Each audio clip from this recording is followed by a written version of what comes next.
नमस्कार विद्यार्थी मित्रांनो, स्कॉलरशिप आणि बरंच काही या आपल्या यूट्यूब चॅनलमध्ये तुम्हा सर्वांचं पुन्हा एकदा मनापासून स्वागत. शाळेला सुरुवात झाली आहे आणि तुमच्या अभ्यासाला सुद्धा नक्कीच सुरुवात झाली असेल. तर आजचा व्हिडिओ आपला खास पहिलीच्या मुलांसाठी आहे. तर पहा, पहिलीमध्ये येणारे विद्यार्थी हे काही विद्यार्थी बालवाडीमध्ये किंवा छोटा गट मोठा गट इथे थोडीफार अक्षर ओळख होऊन आलेले असतात. पण काही विद्यार्थी असे सुद्धा असतात की ज्यांना अजिबातच कोणत्याच अक्षरांची काहीच ओळख नाही. असे विद्यार्थी आपल्या वर्गामध्ये 2-3 तरी असतात. तर या विद्यार्थ्यांना अगदी सोप्या पद्धतीने अक्षर ओळख कशी करून द्यायची हे मी आजच्या व्हिडिओमध्ये सांगणार आहे. जर तुम्ही शिक्षक म्हणून किंवा पालक म्हणूनही हा व्हिडिओ पाहत असाल तर तुमच्या मुलांसाठी ही पद्धत खूप खूप उपयोगी आहे आणि ही पद्धत वापरण्यामुळे मुलांना अभ्यासामध्ये कंटाळा सुद्धा येणार नाही आणि त्यांना खूप मज्जा वाटेल.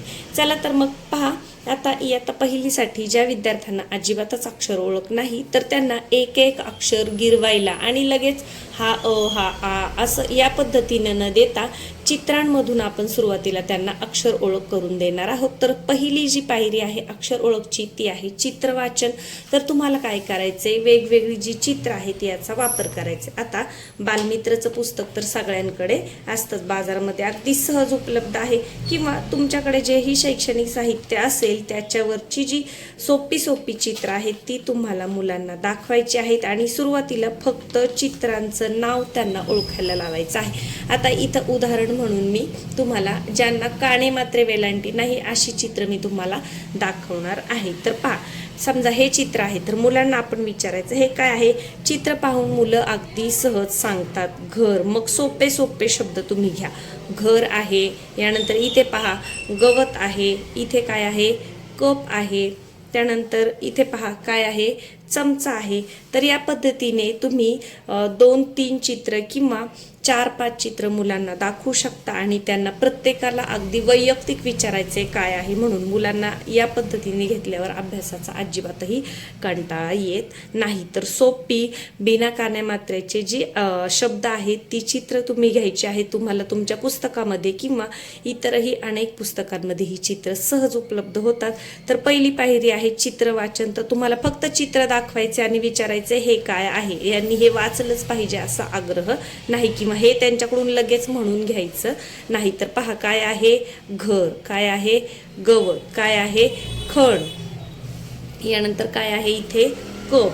अजून सोपे शब्द शोधूयात. पहा इथे पहा काय आहे उखळ, उखळ जे धान्य कुटण्याचं असतं ते. यानंतर इथे काय आहे ऊस. तर एका वेळेला एका दिवशी तुम्ही 3 ते 4 चित्रांचा मुलांना या पद्धतीने सराव घ्यायचा आहे. काय आहे अननस. आता इथे एकाच रंगामध्ये चित्र आहे, तुम्हाला पुस्तकामध्ये वेगवेगळ्या रंगांमध्ये किंवा जशी आहेत तशी चित्र पाहायला मिळतील. तर या पद्धतीने सुरुवातीला त्यांचं चित्र वाचन घ्यायचं आहे जेणेकरून अगदी हसत खेळत मुलं अक्षर ओळखकडे जाणार आहेत. यानंतर दुसरी पायरी काय आहे की शब्दासह चित्र वाचन. मग सुरुवातीला आपण फक्त चित्र दाखवणार आहोत, नंतर शब्दासह आपण दाखवणार आहोत त्यांना की हे काय आहे अननस. मग शब्द सुद्धा मुलांना पाहायला सांगायचा आहे किंवा शब्दावर बोट ठेवून किंवा तुमच्याकडे फळा असेल तर फळ्यावर चित्र काढून सुद्धा तुम्ही या पद्धतीने घेऊ शकता. चित्र द्यायचे आणि शब्द द्यायचे आणि आपल्या मागे म्हणायला लावायचे काय आहे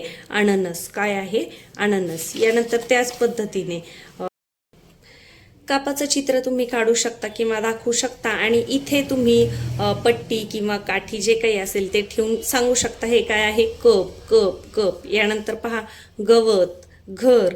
यानंतर काय करायचे मुलांना एक एक अक्षराची ओळख करून द्यायची आहे. तर आपली पुढची पायरी आहे शब्दातून एक एक अक्षर ओळख. तर शब्दातून एक एक अक्षर ओळख म्हणजे चित्रासह तुम्हाला त्यांना शब्द दाखवायचे आणि इथे ठेवून सांगायचे म्हणा घ र. मग इथे ठेवल्यानंतर तुम्हाला काय ऐकू येतं घ. मग घ कसा असतो या पद्धतीने घ. इथे हे ठेवल्यावर का तुमच्या कानावर काय पडते र, घ र, घ र. मग याच्यातून त्यांना हा काय आहे घ आणि हा काय आहे र. या पद्धतीने तुम्ही हे आता एकाच दिवशी होणार नाही तर टप्प्याटप्प्याने तुम्हाला या पायऱ्यांचा अवलंब करायचा आहे. तर या पद्धतीने ग व त. मग पहा ग व त, ग व त. मग ग ची ओळख होते मुलांना, व ची ओळख होते आणि त ची. आणि आपल्या पुस्तकांमध्ये असे भरपूर शब्द आहे की ज्याला कानामात्रा नाही आणि अशीच चित्र वापरून तुम्ही मुलांना एक 12 खडीमधले 14 खडीमधले जेही अक्षर आहे त्यांची ओळख देऊ शकता. जसं इथे आहे पहा, ढग आहे, दगड आहे, त्याच्यानंतर नळ आहे. मग या चित्रातून न आणि ळची ओळख त्यांना द्यायची आहे. पहा, वड आहे, शहर आहे, यानंतर बदक आहे, फणस आहे, परकर आहे, यानंतर पहा इथे मगर आहे. तर चित्र सुरुवातीला चित्रवाचन आणि नंतर मग शब्दासह चित्रवाचन देऊन मुलांना आपण चांगल्या पद्धतीने अक्षर ओळख देऊ. या पद्धतीने चित्रामधून अक्षर ओळख दिल्यानंतर मग त्यांना तुम्ही काय करायचंय की अक्षर गिरवणे, मग गिरवायला द्यायचं आहे आणि त्याच्यानंतर मग त्यांना अक्षर लेखनाकडे वळवायचं आहे. तर तुम्ही सुरुवातीचे 4-5 किंवा अगदी 8 दिवस जरी या पद्धतीचा अवलंब केला तर असे विद्यार्थी की ज्यांना अजिबातच अक्षरांची काहीच ओळख नाहीये ते आपोआप अक्षरांकडे वळतील. त्यांना डायरेक्ट अ आ इ न देता या पद्धतीने सुरुवातीला चित्रवाचन, त्यानंतर शब्दासह चित्रवाचन आणि त्याच्यानंतर शब्दांमधून एक अक्षराची ओळख त्यांना द्यायची आणि एक अक्षर एका दिवशी 2-3 अक्षरं तुम्ही त्यांना घरी. व्हिडिओ आवडला असेल तर व्हिडिओला लाईक करायला कुणीही विसरू नका. चॅनलवर नवीन असाल तर सबस्क्राईब करा. आपल्या चॅनलवर तुम्हाला मंथन, स्कॉलरशिप तसेच तुमच्या वर्गातल्या अभ्यासासाठी महत्त्वाचे व्हिडिओ पाहायला मिळतील. धन्यवाद.